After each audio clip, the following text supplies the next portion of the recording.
Hello, sa magandang umaga, tanghali, hapon, gabi sa inyo lahat. Anong oras man ninyo napapanood ang video nito? Tayo po nila itutunahay ng ating pagbasa para naman sa araw ng Lunes, February 10, taong 2025. Ako po ay narito sa tulay ng Bagong Silang, boundary ng Camarines. Bagong gawa po itong tulay na ito, kaya dito ko naisipang mag-vlog. So, tunghayan na po natin ang ating pagbasa sa Ebanghelyo ni San Marcos, Kabanata 6, talata 53 hanggang 56. Noong panahong iyon, si Jesus at ang kanyang mga alagad ay tumawid ng lawa. At pagdating sa Genesaret ay sinagsad nila ang bangka. Paglunsad nila, nakilala siya agad ng mga tao at nagmamadaling nilibot ng mga ito ang mga puok sa paligid at ang mga may sakit na nakaratay na sa higaan ay dinala nila kay Jesus. Saan naman nila mabalita ang naroon siya at saan man siya dumating, maging sa nayon, lungsod o kabukiran, ay dinadala sa liwasan ang mga may sakit. At isinasamo sa kanya na pahipuin sila kahit man lang sa palawit ng kanyang kasuotan. At lahat ng makahipo nito ay gumagaling. Pagpalain ng Diyos ang pagkabasa ng kanyang mabuting balita. Ang refleksyon ng pagkasadiwa ay hahangin natin sa aklat ng 2025. Pero mapapansin natin na ang mga tao, kapag sila lumalapit kay Jesus, ang ibig nila talaga ay mahipo sila ng ating Panginoon. Bagamat si Jesus ay nangangaral, nagtuturo, may kapangyarihan ang kanyang mga aral, ang kanyang mga pananalita, ang mga tao ay ibig pa rin siyang hipuin. Kahit nga sa laylayan ng damit. Bakit? Sapagkat si Jesus ay hindi lang makapangyarihan sa kanyang mga pangangaral at pananalita, may kapangyarihan din siyang magpagaling sa mga may sakit at karamdaman. May kapangyarihan din siyang magpalayas ng mga demonyo. Kaya nga ang mga tao, dinudumog siya kahit saan siya magpunta. Siya ay hinahabol sa mga dalampasigan, sa mga baybayin, sa mga burol, sa mga sulok-sulok, saan man eh. Bakit? Sapagkat meron silang napapala kay Jesus. Kaya sila ay nagsisiksikan na makadaupang palad ang ating Panginoon. Bakit? Sapagkat gusto nilang gumaling. Puntahan na po natin ang pinakasusing salita. At saan man siya dumating, maging sa nayon, lungsod o kabukiran, ay dinadala sa liwasan ang mga may sakit. Kahit wala pang mobile phone o social media noon, mabilis na kumakalat sa mga tao ang balita tungkol kay Jesus at ang kanyang kakaibang kakayahang magpagaling. O nga naman, totoo din. Mas high-tech tayo ngayon, mas mabilis kumalat ang balita ngayon. Pero nung panahon ng ating Panginoon, mas mabilis din kumalat ang mabuting balita. Ang mga ginagawa ng ating Panginoon, ang kanyang mga himala at kabalaghan. Minsan nga, nauunahan pa sila ng mga tao kung saan sila pupunta ng kanyang mga alagad eh. Bakit?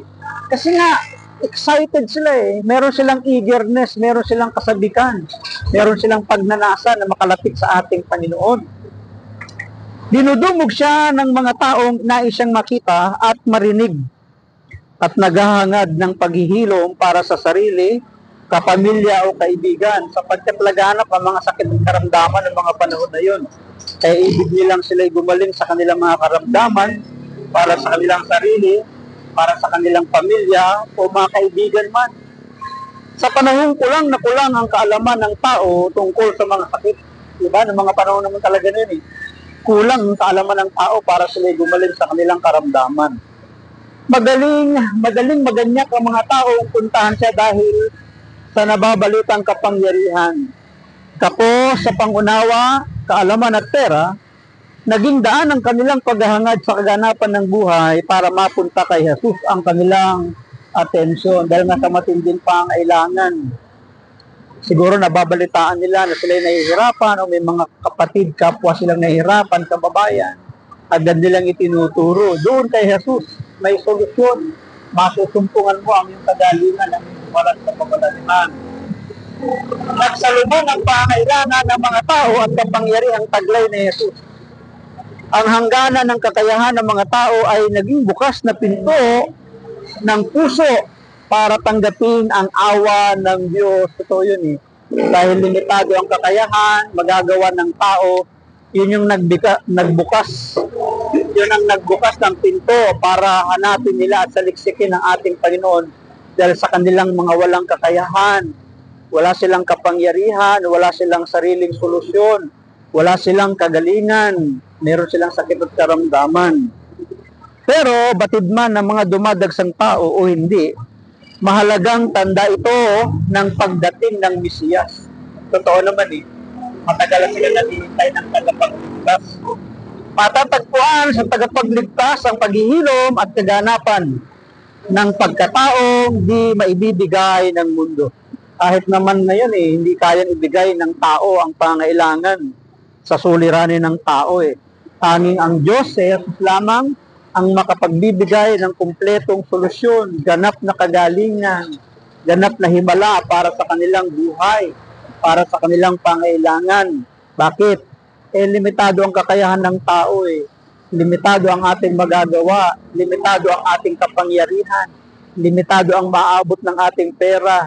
Kahit nga ang pinakamayamang tao sa panahon ng kanyang kahirapan, may sakit at karamdaman, naghihinalo ang buhay, talagang sa Diyos na lamang iaasa ang kanyang buhay. May matindi ka bang pinagdaraanan o pangailangan? Ikaw na nakikinig ngayon. Lahat naman tayo may matinding pangailangan. Hayaan mong maging daan ito tungo sa mas malalim na pakikipag-ugnayan kay Jesucristo. Ang matindi natin pangailangan, ang siyang magbubukas ng pintuan para tayo magkaroon ng ugnayan sa Diyos, sa ating Panginoong Yesus. Totoo yun eh. Kapag ang tao ay nasa dulo na ng lubid, wala na talaga siyang ibang aasahan at tatawagan. Walang iba kundi ang ating Panginoong Yesus na siyang may magagawa sa ating buhay. Pagpalain tayo palagi ng ating Panginoon, ang akin lamang palaging sambit. Hayaan natin na ang Diyos ang palagi ang maging Diyos ng ating buhay. Hindi ko lamang po alam kung klaro ba ang ating pagre-recording sapagkat tabing-tabi tayo ng kalsada, daanan tayo ng mga sasakyan. Nainggan nyo lang ako dito sa tulay sapagkat bago pa ito. Patagal itong nagtara at umiikot yung sa barugo ang mga sasakyan. Ngayon, pwede nang dumaan dito sapagkat pinataas nito. Hindi na apektado ng baha. Pagpalain tayo palagi ng ating Panginoon. God bless and God bless. Bye-bye and bye-bye.